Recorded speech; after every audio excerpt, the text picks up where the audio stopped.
The mansion glowed with golden lights and soft Christmas music filled the air. Laughter and the sound of clinking glasses echoed through Aunt Vivian's grand living room. Everyone looked happy, everyone except Tara. She moved quietly between the guests, refilling glasses and offering snacks. Even though she was supposed to be a guest herself, no one noticed her much. At the center of the room, Chica, her cousin, was showing off her new car keys and talking loudly about her recent promotion. Aunt Vivian's eyes shone with pride as she looked at her daughter. "Oh, Chica," she said, smiling proudly. "You've made me so proud. A real example of success." Then she turned to Tara, her smile suddenly sharp and cold. "You see, my dear? That's what success looks like," she said loudly so everyone could hear. You're just wasting your time with that NGO nonsense. You'll never be respected until you have something to show." A few people chuckled. Chica smirked. Tara's throat tightened, but she forced a small smile. "I'm happy for her," she said softly. No one replied. The laughter returned, and the conversation moved on as if she didn't exist. Tara stood there for a moment, feeling small, unwanted, invisible. She walked out to the balcony, where the air was cold and still. The stars twinkled above, and from inside, she could still hear their laughter, her aunt's sharp voice cutting through the night like glass. Tara wrapped her arms around herself, whispering quietly, "One day, I'll prove her wrong." Her breath came out as mist in the cold air. The words sounded brave, but inside, she didn't really believe them. She had said them before. And every time, life had found a way to remind her that she didn't belong in this world of wealth and pride. Behind her, the Christmas tree lights shimmered through the glass door. Inside, her aunt's voice rose again in laughter, louder, prouder, while Tara stood alone in the darkness, her heart breaking just a little more. She didn't know it then, but that night's humiliation would become the first spark of the fire that would change everything. Tara lost her mother when she was only 12. Her father disappeared soon after, leaving her alone in the world. Aunt Vivian took her in, but not because she wanted to. She did it because she felt she had to. From the first day Tara entered that house, she knew she wasn't really welcome. Aunt Vivian would often remind her, "You should be grateful I didn't send you to the village." If Tara tried to speak up or ask questions, Vivian would snap, "You talk too much for someone with no pedigree." Those words stayed with Tara as she grew up. She learned to stay quiet, to move carefully, and never to expect kindness. Vivian's daughter, Chica, was everything Tara wasn't: confident, admired, and spoiled.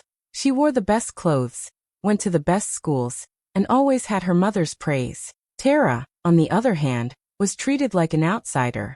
When Chica got gifts, Tara got hand-me-downs. When Chica was praised for good grades, Tara's achievements were ignored. Aunt Vivian would say, "Chica makes me proud. You should learn from her."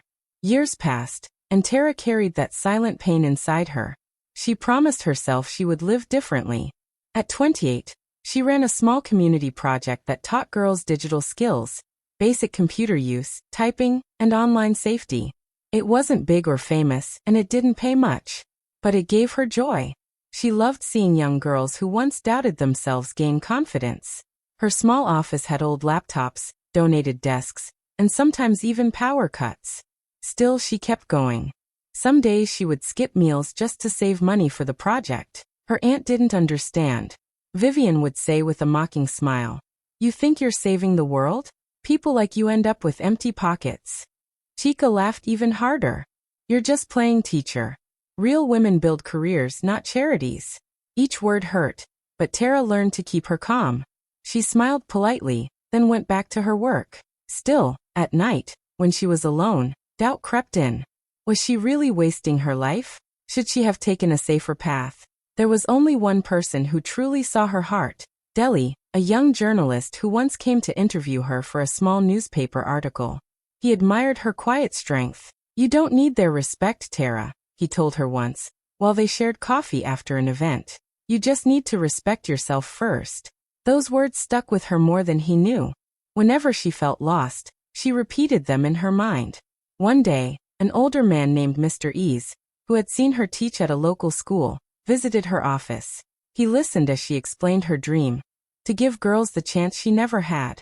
He nodded thoughtfully, but didn't say much. Weeks later, without telling her, he nominated her for the National Women of Impact Award. an award that honored women changing their communities. Tara didn't know anything about it. She just continued working, teaching, encouraging, and believing, even when the world made her feel small. Behind her tired smile was a mix of pain and hope. She still heard her aunt's voice in her head, telling her she was wasting her time. But deep down, something inside her was slowly changing. She wasn't rich or powerful, but she had something real, purpose. And though she didn't know it yet, that small spark inside her was about to grow into something far greater than she could ever imagine. Tara's NGO was about to lose its last bit of funding. The small donations she depended on had stopped coming, and the bills were piling up. One morning, the landlord of her office came with an envelope. "Tara, I'm sorry," he said, avoiding her eyes, "but you have to move out. You owe 3 months' rent. I can't wait any longer." Tara stood there, frozen. The tiny office had become her second home. It was where she taught girls to type, where laughter once filled the air as they learned to dream bigger. Now it would be gone. That evening, she sat on the floor, surrounded by boxes of old files and broken laptops. She stared at the peeling paint on the walls, feeling helpless. For the first time in years, she considered giving up. After hours of thinking, she made a painful decision. She would ask her aunt for help. The next morning, Tara put on her neatest dress and went to Aunt Vivian's large house. The smell of expensive perfume and the sound of Chica's laughter greeted her at the door. When Vivian saw her, she smiled, but it wasn't a kind smile. It was sharp and knowing. "So," Vivian said, crossing her arms, "you've come back to reality. I knew this nonsense wouldn't last." Tara's eyes dropped to the floor. "Aunt, I just need a small loan to keep the office open. Please. The girls depend on those classes." Vivian chuckled, shaking her head. "You still think you're saving the world? Fine. I'll help you, but only if you come work for me." Tara looked up, confused. "Work for you?" "Yes," Vivian said, smiling proudly. "Be Chica's assistant. At least then, people will see you doing something sensible. Not that charity business." The words cut deep. Tara felt her throat tighten. "Aunt, please, that's not what I want. I believe in what I'm doing." Vivian's smile disappeared. Her tone turned cold. "Then stay in your little gutter and dream," she said sharply. "Don't come crying to me when it all falls apart." Tara blinked fast to stop her tears. "Thank you for your time," she whispered, and quietly left the house. Outside, the afternoon sun burned hot, but she felt cold inside. Each step away from that mansion felt heavier. She had gone there for help and left with her dignity torn apart. That night, she sat outside her dark, empty office. The street was quiet, and the sound of a passing car echoed through the silence. She buried her face in her hands and began to cry. Everything she had built seemed to be falling apart. Just then, she heard a voice. "Tara." It was Deli the journalist. He had come to drop off some papers but stopped when he saw her. He sat beside her on the curb without saying anything for a while. Then softly he said, "You can still rise, you know." Tara sniffed and shook her head. "Rise from what, Deli? There's nothing left." He looked at her kindly. "Even ashes can make light if the fire comes from within." She looked at him, surprised by his words. Something about the way he said them touched her deeply. For a long moment, they sat quietly, watching the night sky. Those words stayed in her heart long after he left. For the first time in days, she stopped crying. Maybe she couldn't save everything right now, but she could start again. Maybe there was still a small light inside her, flickering, waiting to burn bright again. That night, sitting outside her dark office, Tara decided she would not give up. Tara doubles down on her mission. Even though she had lost her office and most of her savings, she refused to stop. Every morning, she packed her old laptop into a worn-out bag and visited schools to offer free digital lessons. She spoke to teachers, parents, and community leaders, asking for help. Some ignored her, some smiled politely, and some laughed behind her back. But she kept going. With the few laptops people had donated, she created small digital learning hubs in community centers and churches. There were no fancy chairs or air conditioners, just children sitting on wooden benches, eager to learn. When the lights went out, she used power banks and candles. When laptops broke, she found ways to repair them. Her energy came not from money, but from the joy in the girls' eyes when they learned to type or send their first email. But her Aunt Vivian, was not done with her. Angry that Tara refused her offer, she began spreading cruel rumors. At a family gathering, Vivian told people that Tara's NGO was a front for begging. "Don't be fooled," she said loudly. "That girl just wants people's pity. She calls it charity, but it's nothing more than a joke." Soon the gossip spread. Chica made it worse by posting on social media. "Some people mistake handouts for empowerment. True success is luxury." The post went viral in their community. People began whispering whenever Tara walked by. Sponsors who once promised help started to disappear. One even wrote, "We prefer to work with more established organizations." Tara's world started to crumble again. She tried to stay strong, but every night when she got home, she broke down. Her small room was quiet except for the sound of her sobs. She lived on instant noodles, her stomach empty and her heart heavy. Sometimes she thought of giving up completely. "Maybe Aunt Vivian was right," she whispered into the darkness. "Maybe I'm just wasting my time." But then she would remember the little girls who looked up to her. Their smiles, their laughter, the way they called her Teacher Tara. That thought kept her going a little longer. Days turned into weeks. She kept working, even when she felt invisible. Then one morning, while checking her email on her old phone, she saw a message that made her freeze. "Congratulations. You have been shortlisted for the National Women of Impact Award." She read it again and again, thinking it must be a mistake. She hadn't applied for anything.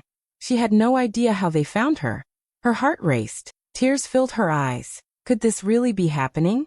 When news reached Aunt Vivian and Chica, they laughed. "Nonsense," Vivian said with a smirk. "They probably picked her by mistake. Who would give an award to a charity girl?" Chica giggled. "Maybe they ran out of real women to choose." Tara said nothing. She didn't try to defend herself. She simply nodded and walked away. Inside her, something had shifted. The pain she once felt began to turn into quiet strength. She decided to use her last savings to organize one big event, a community showcase. She wanted to prove that her program made a real difference. She gathered her students and told them, "We're going to show everyone what you've learned. Don't be afraid. You've worked hard for this." The girls were excited. They designed small digital projects, presentations, websites, and posters. They practiced their speeches and worked late into the evenings. Tara was exhausted but happy. When people refused to lend her a hall, she found an open field. When it rained, she borrowed a tent from a local church. When the sound system broke, she used a small speaker and spoke loudly from her heart. On the day of the showcase, children stood proudly beside their work, explaining how technology had changed their lives. Parents who once doubted Tara watched with surprise and pride. For the first time, people saw what she had truly built, not just lessons but hope. And through all the hardship, Tara had changed too. Her hands were tired, her clothes simple, but her eyes shone with quiet determination. She had learned to rise above shame and gossip, to keep moving when no one clapped, to believe in something even when no one else did. Her aunt's laughter no longer hurt as deeply. Chica's words no longer made her cry. Because Tara had finally realized that success wasn't about cars or money, it was about impact. And deep inside her heart, she felt something burning again. Not anger, not pain, but a steady, glowing fire that refused to die. The National Women of Impact Awards Gala was grand and full of lights. The hall sparkled with golden chandeliers, and people in elegant clothes moved about, laughing and greeting one another. Cameras flashed, music played softly, and the air was filled with excitement. Tara stood quietly near the back of the hall. She wore a simple rented dress and borrowed shoes. Her hands trembled slightly as she held her invitation. She had never been in such a glamorous place before. Everywhere she looked, people seemed confident and important. For a moment, she wondered if she even belonged there. Then across the room she saw them, Aunt Vivian and Chica. They were dressed in expensive gowns, surrounded by other guests. Chica's company had been nominated for the Emerging Business of the Year award. When Vivian noticed Tara standing alone, she smiled coldly and walked toward her. "Well, look who decided to show up," she said, her voice dripping with sarcasm. "Don't embarrass us by crying when they forget your name." Chica chuckled softly beside her. "Maybe she's here to serve drinks again," she whispered. Tara's heart ached, but she stayed calm. She simply smiled and said, "Good evening, Aunt Vivian," before turning away. She found a seat near the corner of the hall, far from their table. The ceremony began with speeches and applause. Famous women received awards for business, education, and leadership. Tara clapped politely, though her heart beat fast. Part of her still didn't believe she could win anything. Then the host stepped to the microphone. "And now," he said, "for the National Women of Impact Award. An honor given to a woman who has changed lives through passion and purpose." Tara's breath caught. The lights dimmed slightly, and a large screen behind the stage showed short videos. Girls typing on old laptops, laughing, and talking about their dreams. Then a photo of Tara appeared, standing among them with a shy smile. The announcer continued, "For empowering over 300 girls in tech across rural communities, our recipient is Ms. Tara Okoye." For a second, the world went silent. Tara couldn't move. Then suddenly applause filled the hall. Loud, long, and genuine. People stood, clapping for her. Across the room, Vivian's glass slipped from her hand and shattered on the floor. Chica's smile vanished. Tara stood slowly, tears shining in her eyes. Her hands shook as she walked toward the stage. Every step felt like a dream. She could see Mr. Ease in the audience, smiling proudly. Deli was there too, recording the moment with his camera. When Tara reached the stage, the host handed her the Golden Award. The lights reflected off it, warm and bright. The crowd's cheers softened as she stepped to the microphone. Her voice trembled at first, but then grew stronger. "All my life," she began, "I was told I wasn't enough, that I needed someone's approval to be seen or respected. But I've learned something. Respect isn't given. It's earned through purpose." The audience was silent now, listening deeply. She looked around the hall, her eyes finding Vivian in the crowd. "So to every girl who has ever been told she's worthless," Tara continued, her voice steady and full of emotion, "remember this. Your worth doesn't need permission." The hall erupted in applause again. Cameras flashed. Some people even wiped their eyes. Vivian sat frozen, her face pale. Her eyes glistened with tears she refused to let fall. Chica looked down, unable to meet anyone's gaze. Tara smiled softly as she stepped away from the microphone. She felt light, almost weightless. For the first time in her life, she didn't feel small. She didn't feel invisible. She felt enough. As she walked off the stage, Mr. Ease stood and clapped louder than anyone. Deli smiled at her from across the room, pride shining in his eyes. Tara held her award close to her chest and whispered quietly to herself, "I did it, Mama." And in that shining moment, under the bright lights and thunderous applause, she finally became everything she was meant to be. Tara's story spread all over social media. People shared videos from the award night, clips of her speech, and photos of the girls she had helped. The internet was filled with messages of love and support. Within days, donations started pouring in. Some came from strangers, others from big companies who wanted to help her mission. The small project that once struggled to survive suddenly had enough funds to grow. Her NGO became officially registered, with branches opening in other cities. Volunteers joined from across the country, offering laptops, training, and mentorship. Tara worked day and night, but this time with joy in her heart. The dream she had once been mocked for was now changing lives everywhere. Deli, who had always believed in her, wrote a powerful article titled, "The Woman They Tried to Silence." It went viral, telling Tara's full story, from the humiliation to the triumph. People were inspired by her courage, her kindness, and her refusal to give up. A month later, Tara's phone rang. The name on the screen made her freeze for a moment. Aunt Vivian. She hesitated before answering. "Tara." Vivian's voice was softer than ever before. "I just wanted to say, I'm proud of you. Maybe I was too hard on you." There was silence on the line. Tara's heart beat slowly. She remembered every cruel word, every time she'd been made to feel small. But she also remembered how far she had come. "You weren't too hard, Aunt," Tara said gently. "You were wrong." Her voice wasn't angry. It was calm and firm, filled with quiet strength. Vivian didn't reply at once. "I see," she finally said. "You've changed." "I've grown," Tara replied. "And there's something else, Aunt. I'm starting a mentorship program for young girls. And for women who want to learn to support them. I'd like you to come.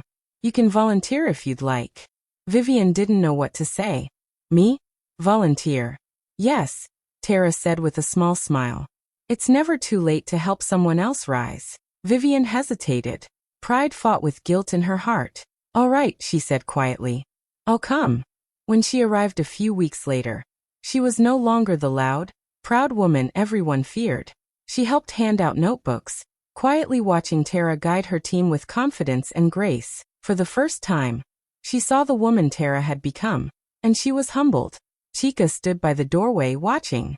She didn't mock or speak. For once she was silent, because she understood that things had changed. The power her mother once held now belonged to Tara, but it wasn't built on wealth or status.